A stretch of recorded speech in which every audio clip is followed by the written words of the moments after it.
서울 강남의 한복판, 고층 유리 빌딩이 줄지어 선거리 한가운데 아침 햇살이 유리벽에 반사되어 눈이 부실 정도였다. 최첨단 기술을 자랑하는 헬스케어 기업 하미르테크의 로비는 이미 출근한 직원들로 북적였다. 정장을 빼입은 남성들, 고가 브랜드의 하이힐을 신은 여성들, 모두 분주히 엘리베이터를 오르내리며 각자의 위치로 향하고 있었다. 그 틈을 가르며 한 청년이 조심스럽게 입구를 들어섰다. 임준호, 26, 검은색 백팩 하나를 어깨에 메고 손에는 낡고 오래된 노트북을 품에 안고 있었다. 노트북 표면엔 군데군데 검정색 테이프가 덕지덕지 붙어 있었고 곳곳에 긁힌 자국이 남아 있었다. 화면 가장자리에는 희미하게 삼성 2012라는 글씨가 새겨져 있었다. End quote. 저게 뭐야? End quote. 로비를 지나던 한 남자가 소리를 죽여 말했고 옆에 있던 여직원이 피식 웃었다. 아직도 저런 노트북 쓰는 사람이 있어. 그러나 준호는 아무 말 없이 조용히 고개를 숙이고 엘리베이터를 향했다. 그의 셔츠는 깔끔하게 다려져 있었지만 소매 끝은 닳아 있었고 신발은 오래된 운동화였다. 25층 개발본부. 문이 열리자 탁 트인 사무실이 눈에 들어왔다. 최신 데스크탑과 듀얼 모니터, 정갈하게 정렬된 회의실과 카페테리아까지 모두가 하이엔드였다. End quote. 임준호 씨, end quote. 중저음의 목소리가 뒤에서 울렸다. 준호가 돌아보자 고급 수트를 입은 남성이 냉정한 눈빛으로 그를 바라보고 있었다. End quote. 저는 강민석 팀장입니다. 오늘부터 우리 팀에 배치되셨다죠. End quote. End quote. 네, 잘 부탁드립니다. End quote. 준호가 고개 숙이며 인사했지만 민석은 노트북을 힐끔 보더니 표정을 찌푸렸다. 요즘 대학생도 저런 노트북은 안 씁니다. 이건 회사 보안 정책에도 어긋납니다. 왜 회사 장비를 신청하지 않았습니까? 죄송합니다. 개인 장비 사용 허가를 받았다고 들었습니다. 성능은 부족할 수 있지만 보안은 제가 따로 설정해 놓았습니다. 엔드코트, 허가라. 그건 나중에 따져보죠. 엔드코트. 민석은 노골적으로 코웃음을 치고는 준호를 따라오라는 손짓을 했다. 이어 사무실 구석으로 데려갔는데 그곳은 창문도 없고 창고 바로 옆 공용 화장실 출입문과 맞닿은 자리였다. 기계음, 몰래음이 섞인 공간. 회사 내에서 가장 비인기 자리였다. 엔드코트, 여기가 당신 자리입니다. 현재 진행 중인 프로젝트에 투입될 수준은 아닌 것 같으니 우선 기존 환자 기록 종이 문서들부터 디지털화하십시오. 엔드코트. 책상 위엔 두꺼운 파일 박스들이 쌓여 있었다. 10년 전 병원 기록들이었다. 스캔도 안 되는 오래된 문서들이라 수기로 입력해야 합니다. 이런 단순 작업은 그 노트북과도 잘 어울리겠네요.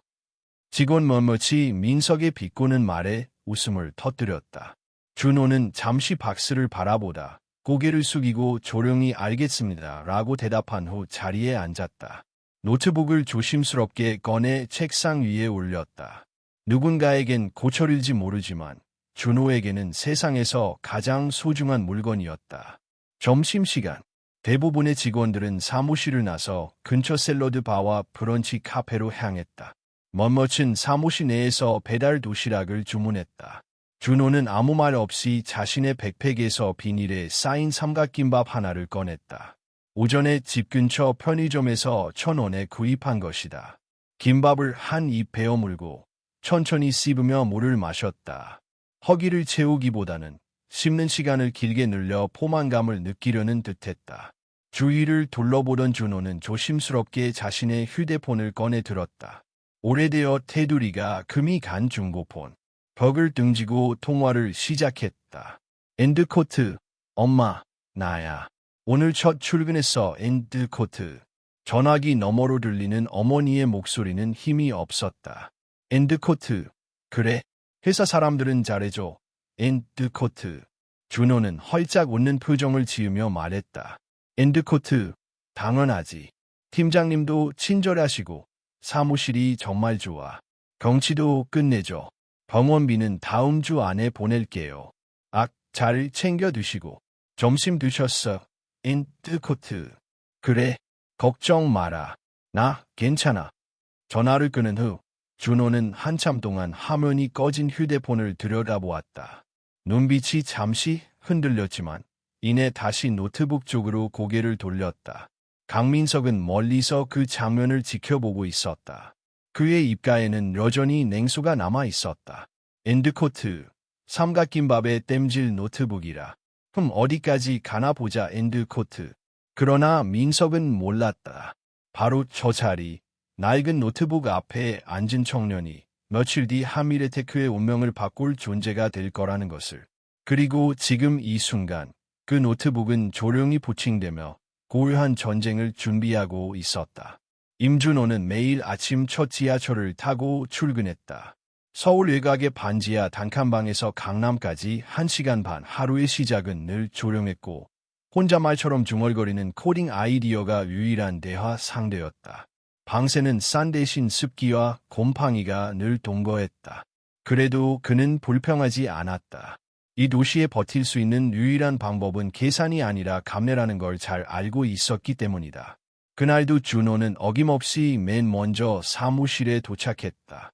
아직 아무도 오지 않은 사무실은 고요했고 형광등이 번쩍이며 켜졌다. 책상 위에 쌓인 한자 기록 박스들, 노란빛이 바랜 종이들, 흐릿하게 번진 글씨들. 데이터 이전 작업은 지루했고 반복적이었다. 하지만 준호는 정성스레 하나씩 입력해 나갔다. 마치 이 일에도 의미가 있는 것처럼 그는 노트북을 열고 프로그램 하나를 실행시켰다. 화면에는 그가 만든 간단한 스크립트가 떠올랐다. 단순 입력이 아니라 일정 패턴을 감지해 자동으로 분류하고 정리해주는 코드였다. 반복되는 노동을 줄이기 위한 그의 방식이었다. 입력 도중 한 가지 이상한 점이 눈에 들어왔다. 데이터 서버에서 외부로 연결된 트래픽 로그 하나가 미묘하게 흔들리고 있었다. 아주 미세한, 일반 직원들은 눈치채지 못할 정도의 변동. 준호는 눈썹을 찌푸렸다. 엔드코트, 이건 뭐지? 엔드코트. 그는 아무 말 없이 자신의 스크립트에 새로운 모듈을 삽입했다. 네트워크 트래픽을 감시하고 특정 패턴을 기록하도록 설정한 것이다. 당장은 보고하지 않았다. 자신에게 그런 권한은 없었고 괜히 문제를 만들고 싶지도 않았다. 점심 무렵 강민석 팀장이 후배들과 함께 식당에서 돌아오며 사무실에 들어왔다. 그 뒤를 따라 들어온 개발팀의 핵심 인력들, 이른바 엘리트 코스만 밟아온 자들, 명문대 출신, 해외 석사 학위 보류자들. 그들 사이에 임준호는 철저히 이방인이었다. 어이, 임준호 씨. 민석이 불렀다. 준호가 고개를 들자 민석은 조수 섞인 미소를 지으며 물었다. 작업 진도는 얼마나 나갔나요? 벌써 반쯤은 입력했겠죠. 전체 60% 정도 입력 완료했습니다. 자동 정렬 코드를 만들어서 속도를 높였습니다. 오, 코드요. 그 노트북으로. 귀엽네요. 옆에서 듣고 있던 다른 직원이 킥킥 웃었고 민석도 어깨를 으쓱였다. 근데요, 여기선 단순히 코드 짜는 게 능사가 아닙니다. 실전 프로젝트에서는 팀워크, 커뮤니케이션, 그리고 최신 기술 이해도가 중요하죠. 그런 부분은 스펙에 안 나오는 거니까. 그죠? 그 말은 누가 봐도 너는 안 된다는 선언이었다.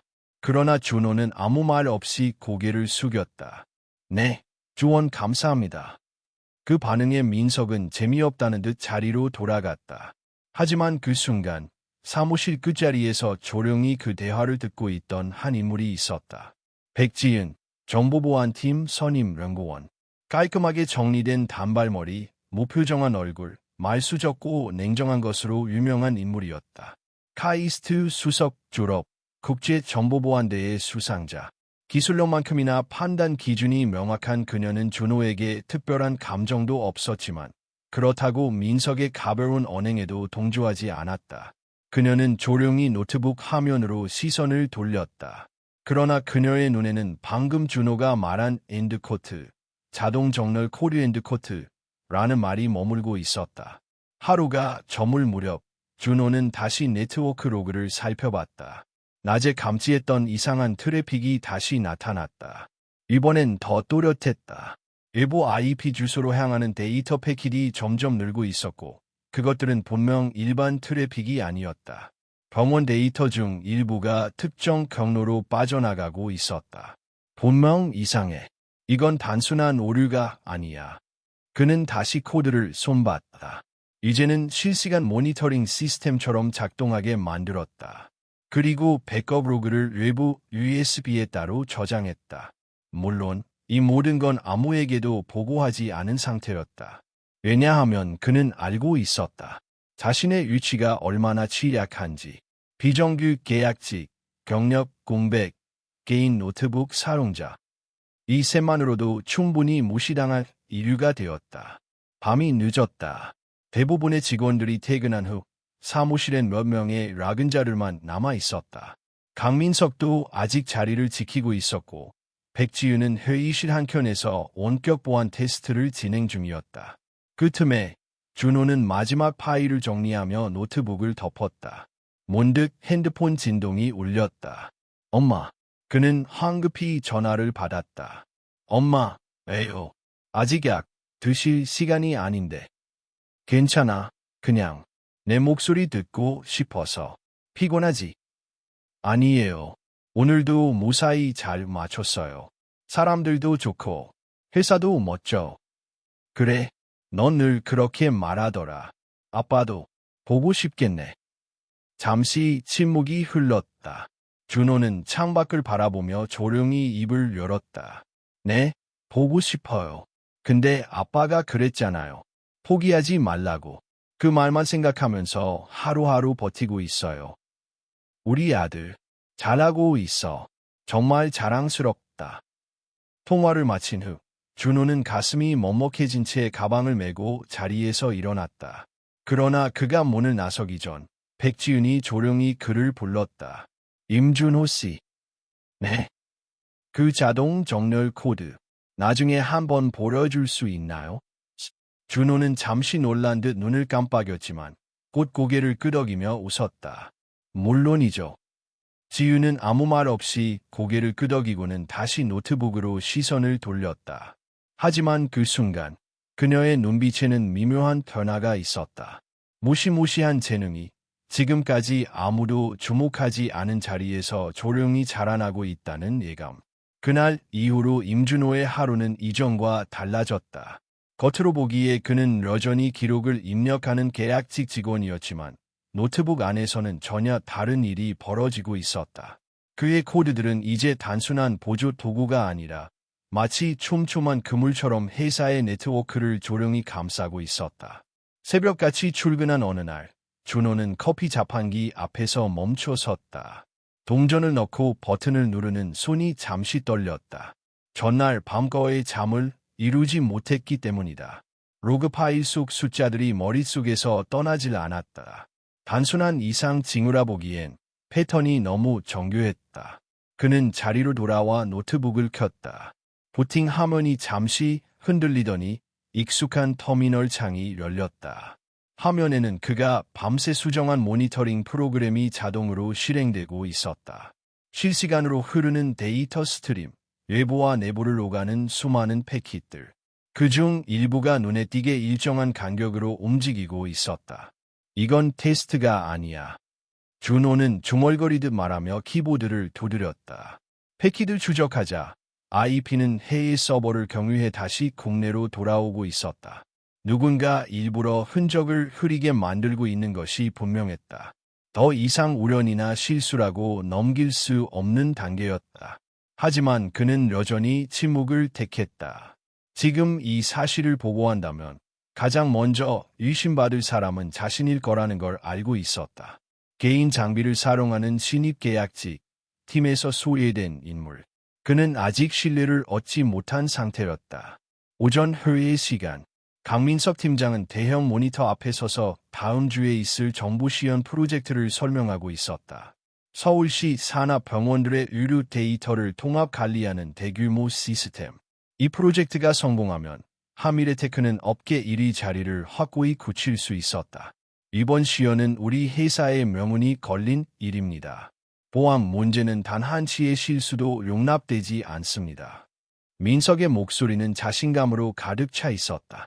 회의실 안의 직원들은 고개를 끄덕이며 노트북에 메모를 남겼다. 백지윤은 팔짱을 낀 채 조용히 화면을 바라보고 있었다. 그녀의 표정은 변함없었지만 민석의 말이 끝나자 잠시 눈을 가늘게 뜨는 모습이 보였다. 회의가 끝나고 사람들이 흩어질 때 준호는 회의실 문 밖에서 조용히 서 있었다. 회의에 참석할 자격은 없었지만 문틈으로 들려오는 단어 하나하나를 놓치지 않으려 귀를 기울이고 있었다. 보안에 단 한치의 실수도 없다. 그 말이 오히려 불안하게 들렸다. 그날 오후 서버실 근처를 지나던 준호는 낯선 장면을 목격했다. 강민석이 혼자 서버실 앞에 서서 누군가와 통화하고 있었다. 목소리는 낮았지만 표정은 평소와 달리 굳어 있었다. 지금은 안 됩니다. 시연 전이에요. 약속이 다르잖아요. 잠시 침묵. 민석은 주위를 둘러본 뒤 한숨을 쉬며 말을 이었다. 알겠습니다. 하지만 문제 생기면 전 책임 못 집니다. 준호는 일부러 발소리를 크게 내며 그 자리를 지나쳤다. 민석은 전화를 급히 끊고 아무 일 없다는 듯 사무실로 돌아갔다. 두 사람의 시선이 잠시 마주쳤지만 민석은 곧 고개를 돌렸다. 그 짧은 순간 준호의 가슴이 서늘해졌다. 퇴근 시간이 가까워질 무렵 네트워크 모니터링 프로그램에서 경고음이 울렸다. 준호는 즉시 화면을 확인했다. 트래픽 수치가 평소보다 3배 이상 급증해 있었다. 그리고 이번에는 단순한 데이터 이동이 아니었다. 시스템 깊숙한 곳, 접근 권한이 제한된 영역에서 신호가 발생하고 있었다. 이건 내부 접근이다. 그는 손에 땀이 배는 것도 잊은 채 코드를 수정했다. 접근 경로를 하나하나 추적하며 로그를 분리해 저장했다. 동시에 간이 방어벽을 설정해 해당 영역으로의 접근을 지연시키는 임시 조치를 취했다. 들키지 않을 만큼, 그러나 공격을 늦출 수 있을 만큼만. 그 순간 등 뒤에서 의자가 끌리는 소리가 들렸다. 아직 안 가셨네요. 백지은이었다. 그녀는 준호의 모니터를 힐끗 보았다. 터미널 화면에 빠르게 흘러가는 코드와 수치들. 그녀의 눈썹이 미세하게 움직였다. 그건 뭐죠? 준호는 잠시 망설였다. 하지만 지윤의 눈빛에는 비아냥도 의심도 없었다. 오히려 전문가 특유의 냉정한 호기심이 담겨 있었다. 네트워크 트래픽을 감시하는 개인 스크립트입니다. 최근에 조금 이상한 움직임이 있어서요. 이상한 움직임. 아직 확신은 없습니다. 다만 외부에서 내부로 접근하려는 시도가 반복되고 있습니다. 그리고 그 경로가 일반적이지 않습니다. 지유는 한동안 아무 말도 하지 않았다. 그녀는 조용히 준호의 옆자리에 앉아 화면을 바라보았다. 몇 초가 흐른 뒤 낮은 목소리로 말했다. 이 코드 직접 짠 거죠? 네. 단순한 계략직이 만들 수준은 아닌데요. 준호는 쓴웃음을 지었다. 그래서 말씀드리지 않았습니다. 지유는 고개를 끄덕였다. 현명한 판단일 수도 있겠네요. 하지만 이건 언젠가는 터질 문제입니다. 그녀는 자리에서 일어나며 덧붙였다. 계속 기록하세요. 증거가 필요할지도 모르니까. 준호는 놀란 눈으로 그녀를 바라보았다. 지유는 더 말하지 않고 사무실을 나섰다. 그날 밤 준호는 집으로 돌아가지 않았다. 회사 근처의 24시간 카페에 들어가 노트북을 다시 열었다. 커피 한 잔으로 버티며 로그를 분석했다. 패턴은 점점 분명해지고 있었다. 공격은 준비 단계에 있었다. 마치 시계를 맞춰 놓은 것처럼 특정 시점을 향해 천천히 움직이고 있었다. 그 시점이 언제인지 준호는 어렴풋이 짐작하고 있었다. 다음 주 시연 당일 그는 노트북을 덮으며 깊은 숨을 내쉬었다. 아무도 자신을 믿지 않아도 상관없었다. 단 하나만은 분명했다. 무언가 큰일이 벌어질 것이고 그 순간이 오면 누군가는 이 균열을 막아야 한다는 것. 그리고 지금 그 사실을 알고 있는 사람은 거의 없었다. 어둠 속에서 하미레테크의 시스템은 조용히 금이 가고 있었다. 서울시청 스마트의료 데이터 통합시연 당일 아침, 한미래테크 본사는 평소보다 일찍부터 분주했다. 출입증 검토가 강화되었고 모든 직원은 정장을 갖춰 입은 채 긴장된 표정으로 몰렸다. 로비에는 정부 관계자들과 기자들이 쑥쑥 도착하고 있었고 보안 의원들도 배치되어 있었다. 25층 대회의실, 시연 발표가 열릴 이곳에는 대형 스크린과 터치 디바이스, 고성능 서버 장비가 설치되어 있었다. 중앙에는 서울시 보건국 국장과 시의원들이 앉아 있었고 맞은편에는 한미래테크의 임원진과 개발팀이 자리했다. 그중 가장 눈에 띄는 사람은 강민석 팀장이었다. 고급 정장의 머리는 완벽히 빗어 넘겨졌고 그는 자신감에 찬 미소로 단상에 섰다. 오늘 저희 한미래테크는 서울시 의료정보의 미래를 여는 새로운 기술을 선보이게 되어 영광입니다. 민석의 발표는 유창했고 디바이스의 기능 설명과 실제 데이터 시뮬레이션이 이어졌다. 스크린에는 병원 진료 기록, 처방 이력, 영상 진단 자료들이 깔끔하게 정렬되어 나타났다. 임준호는 뒤편에서 조용히 그 광경을 지켜보고 있었다. 비공식 참관자였지만 백지은의 배려로 회의실 구석에 앉을 수 있었다. 그의 손에는 오래된 노트북이 놓여 있었고 그 안에서는 실시간으로 서버 트래픽이 모니터링되고 있었다. 스크립트는 몇 번의 경고음을 울렸지만 아직 큰 이상은 보이지 않았다. 그러나 준호의 직감은 그 경고가 단순하지 않다고 말하고 있었다. 이게 끝이 아니야. 민석이 마지막 버튼을 눌러 라이브 시연 시작을 선언하는 순간 대형 스크린이 갑자기 멈췄다. 마우스 커서가 정지하고 화면이 일순 검게 변했다. 회의실이 술렁였다. 민석은 당황한 기색 없이 키보드를 두드렸지만 반응이 없었다. 잠시만 기다려 주십시오. 원결이 약간 지연되는 것 같습니다. 그러나 그 다음 순간 스크린은 붉은색으로 물들었다. 검은 해골 아이콘이 화면 중심에 나타났고 아래에는 굵은 글씨가 떴다. 당신의 모든 데이터는 암호화되었다. 30분 이내에 비트코인으로 송금하지 않으면 파일은 영구 삭제된다. 회의실은 정적에 휩싸였다. 누군가 숨을 들이켰고 다른 누군가는 의자를 밀며 일어섰다. 이게 뭐야? 서울시 보건국 국장이 분노에 찬 목소리로 물었다.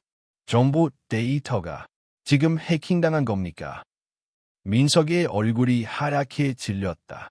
그는 미친 듯이 키보드를 두드렸지만 화면에는 동일한 경고만 반복될 뿐이었다.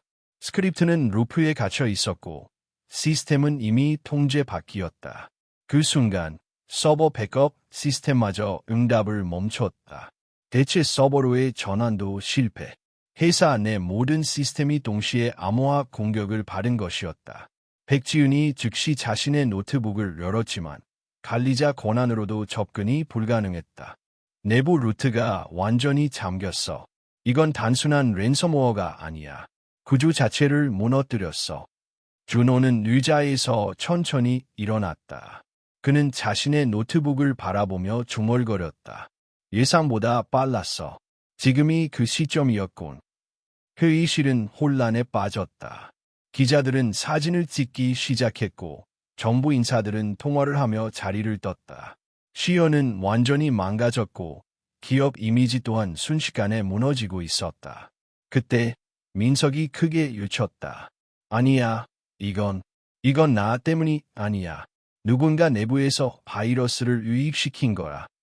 그의 시선은 준호를 향하고 있었다. 그래, 임준호. 오늘 아침에도 내가 이상한 프로그램을 돌리고 있었잖아. 내 노트북. 그 오래된 고물에서 감염된 거야. 모든 시선이 준호에게 쏠렸다. 잠깐만요. 그건 지윤이 말하려 했지만 민석은 그녀의 말을 끊고 외쳤다. 개인 장비. 그게 문제야. 내가 분명히 금지했는데 이 자식이. 준호는 아무 말도 하지 않았다. 그저 스크린을 뚫어지게 바라보며 붉은 경고 메시지 뒤에 숨어있는 코드를 분석하고 있었다. 몇 초 후 그는 입을 열었다. 이건 외부 공격이 아닙니다. 처음 진입은 외부에서 이루어졌지만 암호화 명령은 내부에서 실행됐어요. 누군가 서버 권한을 이용해 루트를 열어줬습니다. 민석의 얼굴이 굳어졌다. 말도 안 돼. 준호는 노트북을 들어 단상 쪽으로 걸어갔다. 허락 없이 시스템에 접속하는 건 위법이지만 지금은 예의 상황이라고 판단하겠습니다. 그는 노트북을 메인 서버와 연결하고 직접 루트 접근을 시도했다. 관리자들이 막으려 했지만 지윤이 손을 들었다. 잠깐, 지켜보세요. 준호의 손가락이 키보드를 빠르게 움직였다. 화면에는 일반 직원들이 알아볼 수 없는 저수준 명령어들이 나타났다. 메모리 매핑, 버퍼 로딩, 주소 스푸핑. 지윤의 눈이 커졌다. 그는 지금 시스템 하드웨어와 직접 대화하고 있었다. 이 정도 수준이면 그녀는 자신도 모르게 속삭였다. 국가기관에서도 보기 힘든 실력인데. 몇 분 후, 준호는 한 줄의 코드를 입력하고 엔터를 눌렀다. 붉은 스크린이 일순 흔들리더니 정적이 흐른 뒤 시스템이 재시작되었다. 보코화 알고리즘을 역으로 추적해 암호를 푼 건가요? 지윤이 물었다. 준호는 고개를 끄덕이며 대답했다. 아니요. 공격자가 설치한 논리 폭탄을 무력화시킨 후 가상환경에서 바이러스를 가뒀습니다. 본래 시스템은 분리해 복원했습니다. 그걸 이 노트북으로. 지윤의 목소리는 거의 믿기지 않는다는 듯 떨려 있었다. 모니터가 완전히 복구되자 화면에 서울시 유류 시스템 메인 화면이 다시 떠올랐다. 데이터는 손상되지 않았다. 회의실은 정적에 빠졌고 몇 초 후 누군가가 박수를 쳤다. 그러나 준호는 손을 들며 말렸다. 아직 끝나지 않았습니다. 누군가 이 시스템을 고의로 열어줬습니다. 공격의 진짜 출처를 찾아야 합니다. 강민석의 손이 떨리기 시작했다. 스크린이 복원된 이후 회의실은 일시적인 정적에 빠졌다. 하미레테크의 명운이 걸린 시연은 간신히 복구되었지만 여전히 누군가 시스템을 열어준 내부자가 있다는 사실이 공기를 얼어붙게 만들고 있었다. 누군가 고의로 루트를 열었다고. 서울시 보건국 국장이 다시 자리로 돌아오며 물었다. 그의 눈빛은 냉정했고 옆에 앉은 CEO는 휴대폰으로 뭔가를 빠르게 메모하고 있었다. 이 모든 상황은 이미 실시간으로 언론에 전달되고 있었다. 그때 강민석이 자리에서 벌떡 일어났다. 그렇다면 그 누군가를 지금 당장 밝혀야 하지 않겠습니까? 그는 의도적으로 목소리를 높이며 시선을 모았다. 전문가들이 다 있는 이 자리에서 누구 마음대로 메인 서버에 접근하고 시스템을 해체합니까? 계약직 신입이요. 허가도 받지 않고. 회의실이 술렁이기 시작했다. 당신이 방금 본 것은 해킹이 아닙니다. 불법 침입이에요. 지윤이 조용히 말했다. 그는 서버를 복구했고 데이터를 지켜냈습니다. 민석은 고개를 돌렸다. 지켰다고? 그렇게 치면 방금 전에 해킹도 이 사람이 연출한 것일 수 있죠. 내부 코드를 알고 있었고 시스템 구조에도 정통했고 이 모든 혼란을 만들어낸 다음 본인이 영웅처럼 나타난 겁니다. 준호는 조용히 말문을 열었다. 그건 사실이 아닙니다. 그럼 증거를 대세요. 당신이 아니라는 증거. 준호는 자신의 노트북을 회의실의 보조 스크린에 연결했다. 로그 파일, 트래픽 분석 데이터, 그리고 자신이 제작한 실시간 모니터링 코드, 모든 것을 있는 그대로 보여주었다. 이건 사건 발생 2주 전부터 기록된 네트워크 로그입니다. 일부에서 지속적으로 동일한 패턴의 데이터 요청이 있었고 내부의 특정 계정에서 해당 요청을 수락한 흔적이 남아 있습니다. 그게 내 계정이라는 증거는? 민석이 날카롭게 물었다. 확실한 건 아직 없습니다. 가오. 지금 자기가 뭘 말하는지도 모르잖아. 민석은 격앙된 목소리로 외쳤다. 오래된 노트북 하나 들고 다니면서 자기 혼자 수사관인 줄 아나 본데 우리 시스템 구조를 어떻게 알고 있었다는 거죠. 그런 권한은 주어진 적도 없어요. 준호는 한참 동안 말없이 민석을 바라보다 조용히 물었다. USB 드라이브요. 민석이 움찔했다. 오늘 아침 회의 준비 중에 본인의 USB를 서버에 직접 연결했죠. 그리고 나서 10분 뒤에 첫 번째 침입이 감지됐습니다. 말도 안 돼. 해당 시간대 USB 로그와 맥 주소를 확인하면 됩니다. 이미 따로 백업해뒀습니다. 회의실은 정적에 휩싸였다. 지훈이 입을 열었다. 그 USB, 지금 어디 있습니까? 민석은 잠시 침묵하더니 어색한 웃음을 지으며 말했다. 회의실에 두고 왔나 봅니다. 나중에 제출하죠. 그러나 아무도 웃지 않았다. 시연이 끝난 후 임원진들은 긴급 회의에 들어갔고 준호는 따로 불려 조사를 받았다. 지유는 그 옆에 있었고 자신의 권한으로 임시 접근 허가를 보장했다. 그녀는 단순한 감정이 아닌 기술적인 신뢰로 준호를 대하고 있었다. 그날 저녁 준호는 다시 빈 사무실에 홀로 앉아 있었다.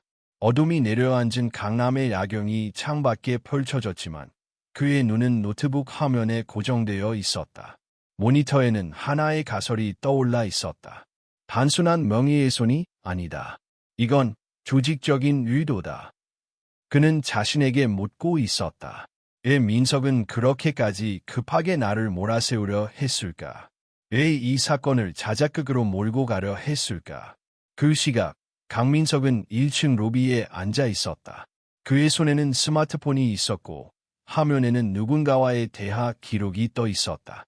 자료는 전송 완료. 시스템은 복구됐지만 루트키는 여전히 유효함. 이중 백업이 있다는 건 예상 못했습니다. 추적은 아직은 괜찮지만 더는 못 버팁니다. 계약직 하나가 자꾸 꼬리를 잡고 있습니다. 처리하세요. 노출되기 전에 민석은 스마트폰을 껐다. 이마에 식은땀이 맺혀 있었다. 며칠 뒤 회사는 공식적으로 이번 해킹 사건에 대한 내부 감사를 시작했다. 외부 감사기관이 투입됐고 서버 로그와 모든 출입 기록, 메일, USB 연결 내역 등이 조사 대상이 되었다. 그 사이 준호는 회사 내에서 잠재적 용의자이자 동시에 이기에서 구한 인물로 이중적 시선을 받았다. 일부는 그를 신뢰했고 일부는 그를 경계했다. 그러나 그는 흔들리지 않았다. 그에게 중요한 건 명예가 아니라 진실이었다. 그는 노트북을 켜며 혼잣말을 했다. 이제 시작이야. 한미래테크의 내부 감사가 시작된 지 3일째 되는 날 25층 개발실은 긴장감으로 가득 차 있었다. 출입은 제한되었고 모든 직원은 개인 장비를 점검받아야 했다. 평소처럼 웃고 떠들던 분위기는 사라졌고 누구나 조심스러운 눈빛으로 서로를 경계했다. 임준호는 여전히 구석진 자리에서 조용히 앉아 있었다. 하지만 그의 눈빛은 더 이상 두려움이 아니었다. 그의 손에는 사건 발생 이후 모든 서버 로그, 네트워크 흐름, 관리자 접근 기록이 정리된 하나의 폴더가 들려 있었다. 그는 조심스럽게 노트북을 켜고 코드를 실행시켰다. 화면에는 수천 줄의 데이터가 흐르고 있었다. 숫자, 문자, IP 주소, 해시값, 시각 정보. 일반인의 눈에는 무의미한 나열이었지만 준호는 그 속에서 패턴을 찾고 있었다. 시작은 루트 접근, 그 다음은 관리자 권한 승격, 이후 암호화 명령 실행. 하지만 명령어는 변조되어 있었지. 그는 메모장을 열고 간단한 시뮬레이션을 구성했다. 공격자가 입력한 명령어를 추적하고 그 변조 과정을 역순으로 되돌리는 코드였다. 그가 만든 프로그램은 해커의 경로를 재구성하고 있었다. 그리고 점차 공격의 실체가 드러나기 시작했다. 내부 권한, 외부 명령, 스케줄러 설정. 이건 단순 해커의 실력만으로는 어렵다. 반드시 내부 협조자가 있었다. 같은 시각, 백지윤은 회의실에서 감사팀과 대면하고 있었다. 그녀는 중립적인 입장이었지만 실은 그 누구보다도 이번 사건의 본질을 알고 싶어 하는 사람이었다. 감사팀은 지금까지의 로그를 어떻게 분석하고 있습니까? 한 감사팀장이 대답했다. 서버 내 접근 기록은 모두 확인 중입니다. 다만 일부 로그는 삭제되었거나 암호화되어 있어 복구가 어렵습니다. 누군가 의도적으로 흔적을 지운 것으로 보입니다. 백업 서버는요. 그 부분이 특이합니다. 백업 서버 중 일부는 접근 권한이 관리자급 이상으로 잠겨 있었고 해당 계정은 K민족입니다. 지윤은 눈썹을 찌푸렸다. 그 계정은 현재 사용 중인가요? 그렇습니다. 현재 시스템 보안 책임자 계정으로 등록되어 있습니다. 지윤은 조용히 자리에서 일어났다. 저에게 30분만 주십시오. 누군가가 숨긴 진실을 직접 꺼내보겠습니다. 준호는 코드 시뮬레이션을 완성한 후 관리자 로그와 대조를 시작했다. 스크립트는 빠르게 매칭되었고 공격에 사용된 명령어 중 일부가 강민석의 계정으로부터 실행된 것이 확인되었다. 그러나 문제가 있었다. 명령어가 중간에서 프록시 서버를 경유하고 있어 출처가 분산돼 버렸어. 즉, 공격자의 흔적이 완벽히 가려져 있었다. 일반적인 추적 방식으로는 불가능했다. 하지만 준호는 포기하지 않았다. 그는 노트북 안에 숨겨진 디렉토리를 열었다. 거기에는 그가 대학 시절 한창 정보 보안에 빠져 있을 때 직접 개발한 자체의 분석 툴이 있었다. 그 툴은 공격자의 명령어를 분석하고 시간 간격, 입력 패턴, 타이핑 속도, 명령어 배열을 조합해 사용자의 행동 습관을 역으로 추적하는 프로그램이었다. 일종의 디지털 필체 감식. 그는 이 툴을 실행하고 강민석이 평소 업무 중 입력한 로그와 비교 분석했다. 분석 결과가 화면에 떴다. 유사도 93.5% 동일 사용자로 추정됨. 됐어. 준호는 결과를 복사해 별도의 보고서로 정리했다. 그리고 파일 상단에 조용히 제목을 적었다. 내부 침입 관련 보고서, 강민석 계정 관련성 분석 결과. 그는 잠시 파일을 바라보다 숨을 깊게 들이쉬고 자리에서 일어났다. 백지윤은 감사팀과 함께 다시 회의실로 돌아왔다. 동시에 준호도 그 자리에 도착했다. 손에는 USB 하나가 들려 있었다. 제가 분석한 내용입니다. 그는 USB를 회의실 스크린에 연결했고 자료가 나타났다. 이건 공격 당시 실행된 주요 명령어 리스트입니다. 그리고 이건 동일 명령어를 시스템 관리자 계정으로 반복 입력한 기록입니다. 지훈이 물었다. 그 계정이 누구죠? 준호는 화면을 가리켰다. K민족 강민석 팀장님의 계정입니다. 민석은 일순 얼굴이 굳었다. 말도 안 되는 얘기입니다. 내 계정이 해킹당했을 수도 있잖아요. 준호는 고개를 끄덕였다. 맞습니다. 그래서 그 가능성도 분석했습니다. 하지만 이 프로그램은 단순한 로그 비교가 아닙니다. 명령어 입력의 습관, 속도, 순서까지 포함한 사용자 패턴 추적 툴입니다. 준호는 마지막 화면을 열었다. 분석 결과, 공격 명령어의 입력 패턴과 강 팀장님의 평소 업무 로그 유사도는 93.5%입니다. 회의실 안이 정적에 잠겼다. 감사팀장이 조용히 물었다. 강민석 팀장님, 이 자료에 대해 어떻게 설명하시겠습니까? 민석은 아무 말도 하지 못했다. 그의 눈은 흔들렸고 손은 떨리고 있었다. 그날 저녁, 민석은 사무실에서 긴급 호출을 받았다. 이사회는 그에게 해명 기회를 주지 않았고 그는 잠정 직무 정지를 통보받았다. 한편 임준호는 여전히 조용히 일하고 있었다. 그의 자리에는 변화가 없었고 노트북도 여전히 낡은 모습 그대로였다. 하지만 무언가가 달라져 있었다. 백지윤이 다가와 말했다. 오늘 당신 덕분에 시스템이 지켜졌어요. 준호는 고개를 숙였다. 그저 해야 할 일을 했을 뿐입니다. 지윤은 묻지 않았다. 그러나 눈빛만큼은 진심이었다. 그래서 더 대단하네요. 그녀는 조용히 돌아서며 한마디 덧붙였다. 아직 끝난 게 아니에요. 누군가는 이 사건 뒤에 더 깊은 무언가가 있다고 했어요. 준호는 노트북을 닫으며 속삭였다. 저도 그렇게 생각합니다. 강민석이 직무 정지를 받은 이후 한미래테크 내부는 겉보기엔 잠잠해 보였다. 일부 언론도 사건이 준호의 하락으로 부분 복구된 것을 보도하며 긍정적인 분위기로 몰아갔다. 하지만 내부에서는 여전히 뭔가 풀리지 않는 퍼즐 조각이 남아 있었다. 강민석이 그런 위험한 행동을 감행했는가? 그가 단독으로 범행을 저질렀는가? 아니면 누군가의 지시를 받았는가? 그리고 그 누군가는 누구인가? 임준호는 이 질문에 사로잡혀 있었다. 4월째 되는 날 밤, 준호는 회사 사내 네트워크에서 하나의 이상한 점을 발견했다. 해킹 시도 당시 관리자 권한 로그 외에도 한 개의 서브 계정이 병렬로 움직이고 있었어. 그 계정은 보조 시스템 관리자로 등록되어 있었지만 실제로는 사용되지 않는 계정이었다. 회사 공식 인사 목록에도 존재하지 않았다. 이 계정은 시스템 설계 당시부터 숨어 있었던 건가? 그는 곧바로 백지윤에게 연락을 했다. 이상한 계정을 발견했습니다. 시스템 내부에 숨어 있는 백도어입니다. 지윤은 곧장 사무실로 돌아왔다. 둘은 함께 로그를 분석했다. 이 계정, 내부 테스트용으로 잠깐 생성된 후 삭제된 걸로 기록되어 있어요. 그런데 실제로는 살아 있었던 거죠.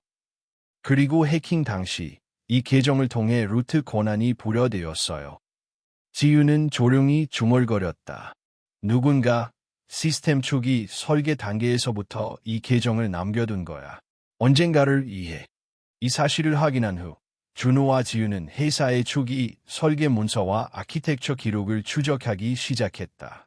이 과정에서 그들은 중요한 인물 하나를 발견했다. 최인석, 하미레테크 전 최고기술 책임자, CTO. 2년 전 건강상의 이유로 은퇴한 인물로 알려져 있었지만 당시 전체 시스템 아키텍처의 초안을 그린 핵심 인물이었다. 혹시 그가 이 계정을 만든 건 아닐까요? 그럴 수도 있고 그를 통해 더 높은 누군가가 만들었을 수도 있어요. 지윤은 침착하게 말했다. 문제는 지금 그의 위치입니다. 은퇴 후 공식적으로는 해외 체류 중인데 제가 직접 찾아보겠습니다.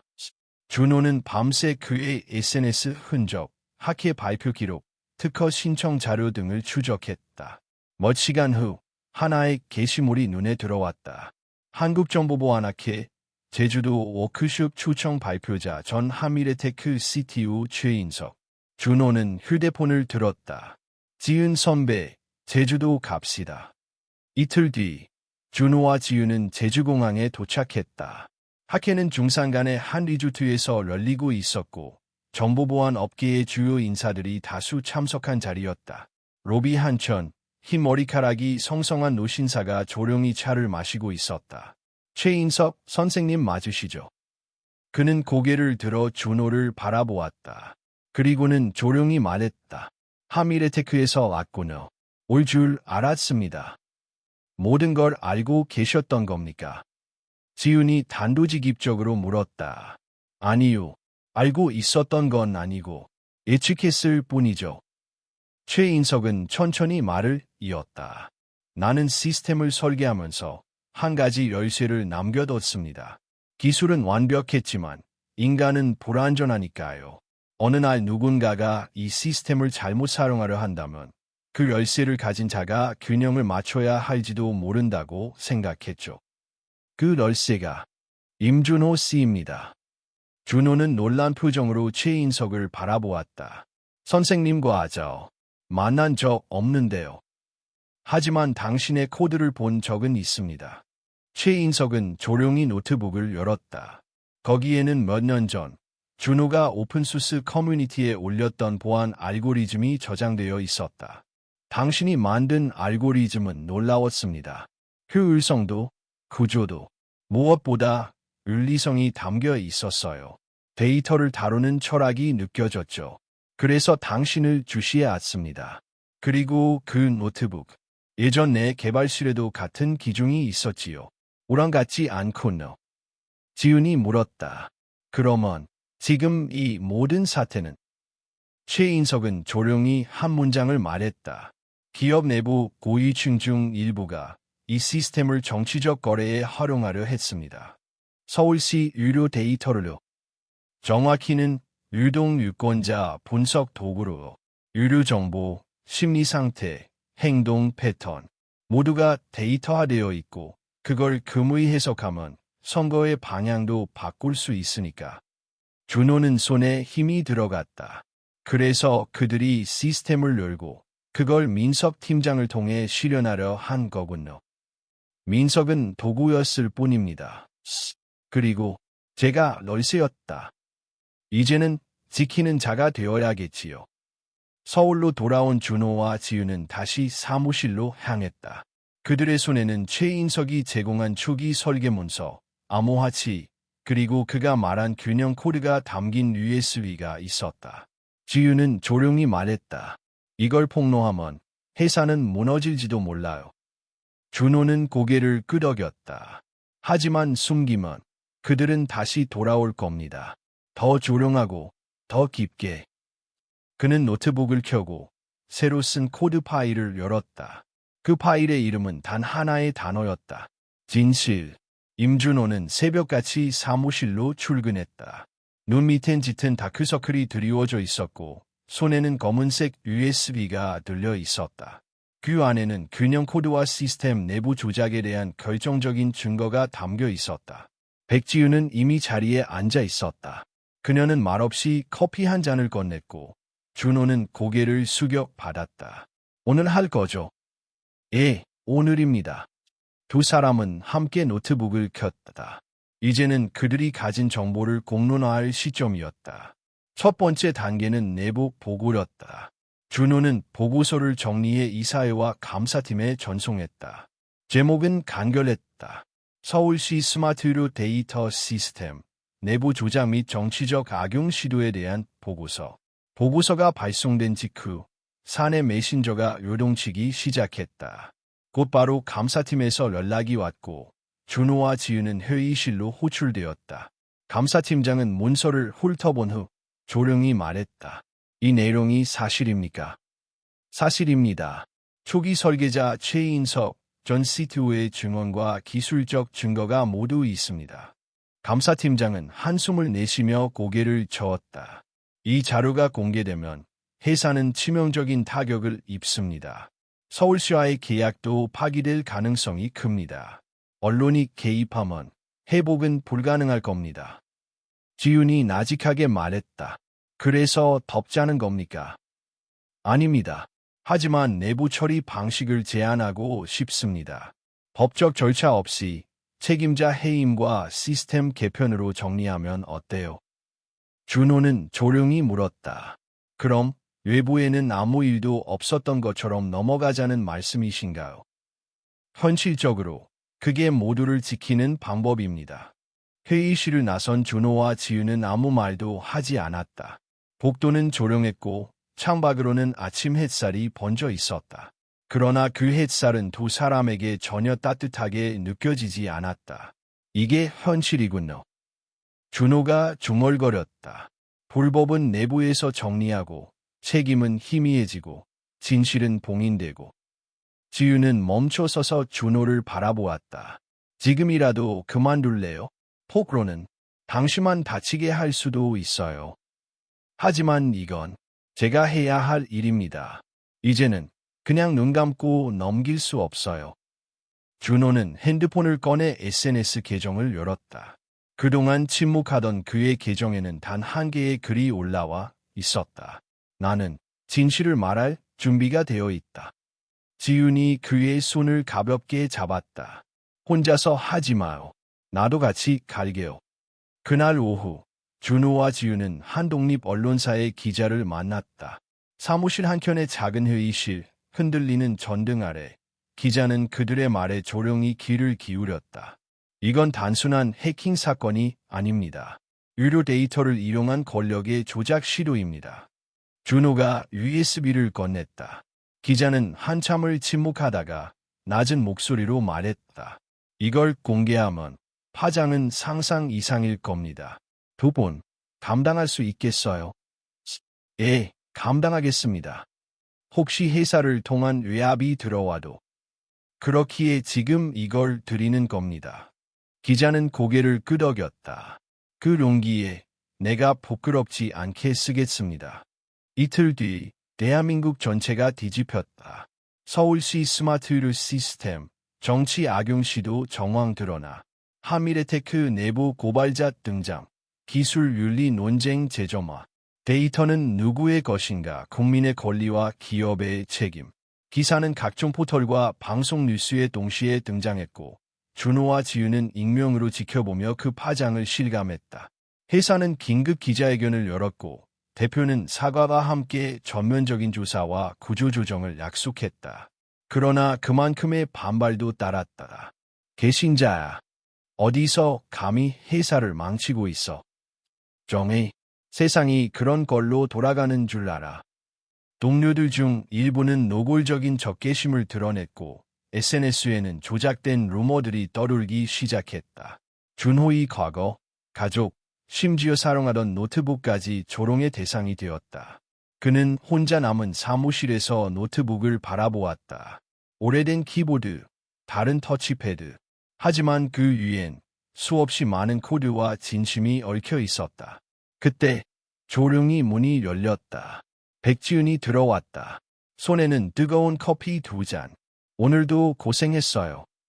그녀는 준호 옆에 앉았다.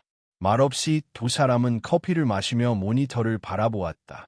뉴스 속에서는 그의 이름은 여전히 익명 처리되어 있었다. 하지만 그가 지킨 진실은 세상의 존재감을 드러내고 있었다. 지은이 말했다.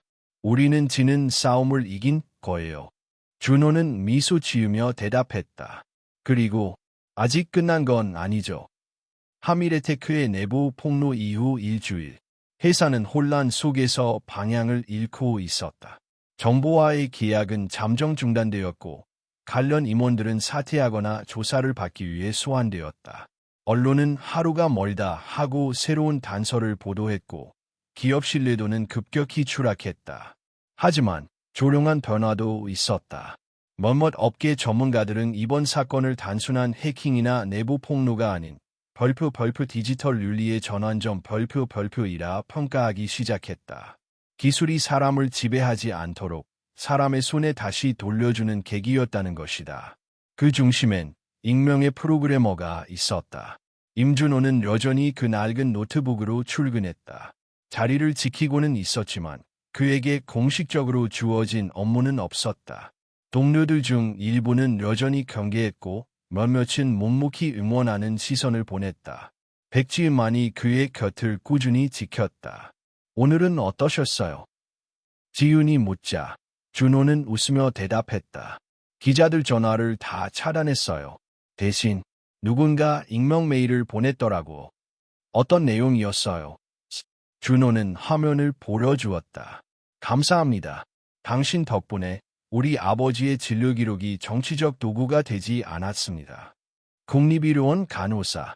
지유는 천천히 모니터를 바라보았다. 말없이 오직 눈빛으로 모든 감정을 전하고 있었다. 그날 저녁 준호는 이사회실로 호출되었다. 그곳에는 임시 대표를 비롯해 외부 감사를 담당하는 변호사, 그리고 서울시 정보보안국 실무자들이 자리를 잡고 있었다. 임준호 씨. 대표가 조용히 입을 열었다. 당신의 결정은 이 회사에 치명적인 손실을 안겼습니다. 하지만 동시에 회사를 다시 세울 기회를 만들기도 했습니다. 준호는 고개를 들고 그들의 눈을 똑바로 바라보았다. 이 자리에서 당신에게 한 가지 제안을 하고자 합니다. 대표가 문서를 꺼내며 말했다. 하미레테크는 이번 사태를 계기로 시스템 윤리위원회를 신설하려 합니다. 이 위원회는 기술의 방향성과 기업 운영 사이의 균형을 감시하는 독립 조직입니다. 그게 저와 무슨 관련이 있습니까? 위원회 초대 위원장 자리를 당신에게 맡기고 싶습니다. 준호는 아무 말도 하지 않았다. 너무도 뜻밖의 제안이었고 너무도 무거운 책임이었다. 우리 회사는 당신 같은 사람을 보호하지 못했습니다. 하지만 이제는 당신 같은 사람을 중심에 세우고 싶습니다. 준호는 문서를 바라보며 잠시 생각에 잠겼다. 건물 옥상에서 서울의 야경을 내려다보며 준호는 백지은과 마주 앉아 있었다. 바람이 세차게 불었고 도심은 여전히 바쁘게 돌아가고 있었다. 받을 거예요? 지은이 물었다. 아직 모르겠어요. 솔직히 말하면 좀 무섭기도 해요. 내가 그 자리에 설 자격이 있는지도 잘 모르겠고. 지은은 천천히 고개를 저었다. 당신이 아니면 누가 하겠어요. 무서워도 자격 없어 보려도 결국 그런 사람이 세상을 바꿔요. 준호는 조용히 웃었다. 처음엔 그저 코딩이 좋았을 뿐이었어요. 문제를 풀고 오류를 잡고 시스템이 돌아가는 걸 보면 재미있었죠. 그런데 이젠 그 코드들이 사람의 삶과 연결되어 있다는 걸 알아버렸어요. 그게 바로 책임이요. 지유는 그의 어깨에 손을 올렸다. 그리고 당신은 그 책임을 회피하지 않았어요.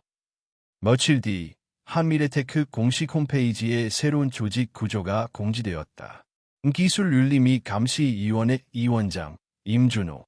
언론은 다시 그의 존재를 조명했다. 이번에는 칭찬과 존경의 목소리가 많았다.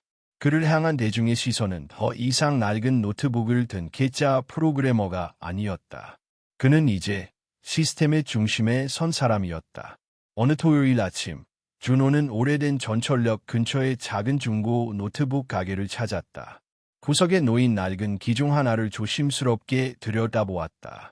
자신이 처음 코딩을 배웠던 모델과 똑같은 기기였다. 주인이 물었다. 이런 구형 기종은 애 찾으세요. 요즘 애들은 다 버리고 가던데. 준호는 웃으며 대답했다. 나한텐 이게 세상을 지켜준 컴퓨터라서. 그는 노트북을 구매하고 집으로 돌아와 책상 위에 올려놓았다. 새로 받은 고사양 장비 옆에 놓인 그 낡은 노트북은 마치 시간의 증인이자 초심의 상징처럼 보였다. 그는 다시 키보드를 두드리기 시작했다. 이번엔 시스템 로그도 아니고 보안 코드도 아니었다.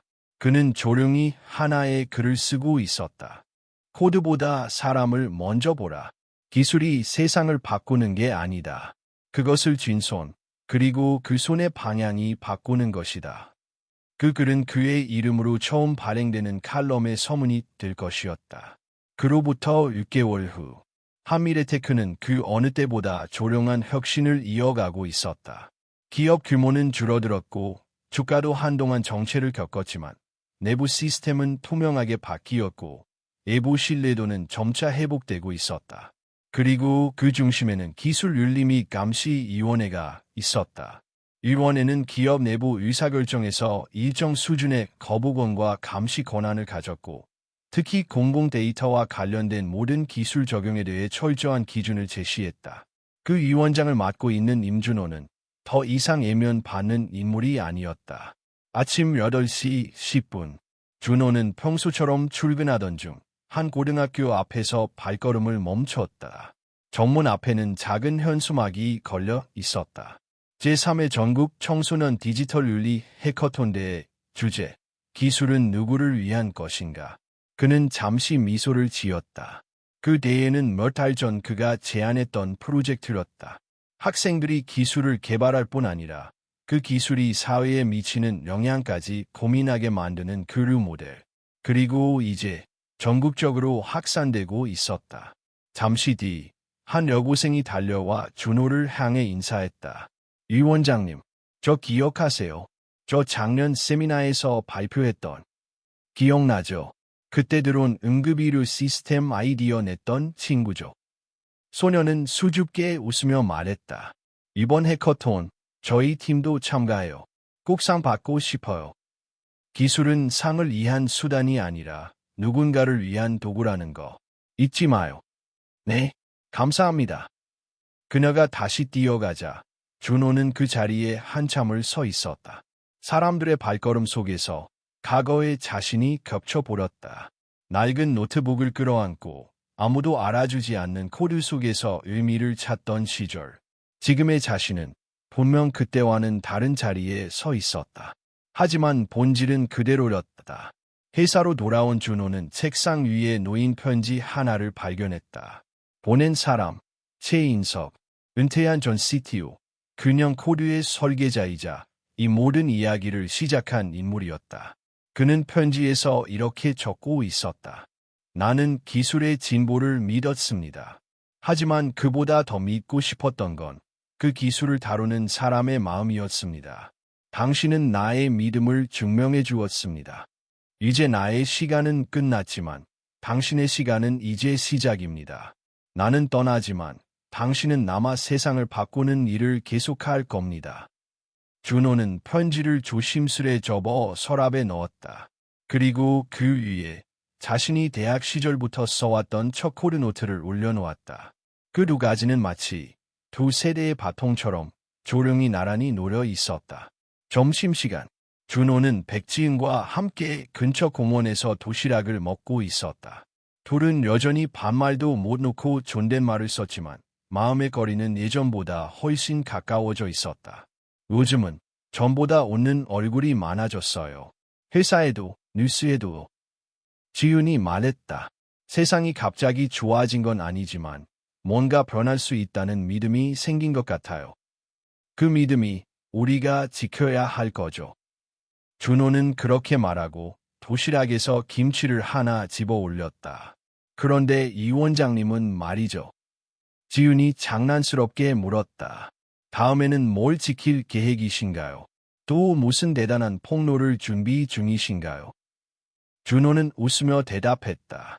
지금은 그저 지키는 법을 더 많이 배우는 중이에요. 너무 많은 걸 부수기보단 필요한 걸 남기고 다시 세우는 법을요. 그럼 이제는 싸우는 사람이 아니라 지키는 사람이네요. 아마도요. 지윤은 고개를 끄덕였다. 그리고 말없이 하늘을 올려다보았다. 파란 하늘, 투명한 구름, 그리고 여전히 본주의 움직이는 세상. 그 사이에서 두 사람은 조용히 나란히 앉아 있었다. 말없이, 그러나 분명하게 내일을 지키는 사람들로서. 그날 저녁, 준호는 회사 블로그에 하나의 글을 게시했다. 기술은 질문이다. 기술은 해답이 아니다. 질문이다. 그것은 우리가 어디에 서 있고 누구를 위해 움직이며 무엇을 지켜야 하는지를 묻는다. 나는 한때 그 질문을 피해 다녔다. 더 빠른 알고리즘, 더 작은 코드, 더 높은 성능만을 쫓았다. 하지만 지금은 안다. 진짜 중요한 건 속도보다 방향이라는 것을. 그리고 그 방향을 정하는 건 기술이 아니라 사람이다. 임준호. 그 글은 수많은 사람들에게 공유되었고 댓글에는 다양한 반응이 달렸다. 고등학생부터 대학생, 신입 개발자, 중견 엔지니어들까지 모두가 준호의 말에 공감하거나 반박하거나 혹은 자신만의 생각을 덧붙였다. 그는 그 모든 반응을 하나하나 읽으며 생각했다. 내 이야기는 끝났지만 누군가의 이야기는 지금 시작되고 있다. 그리고 그게 바로 자신이 바란 세상이었다.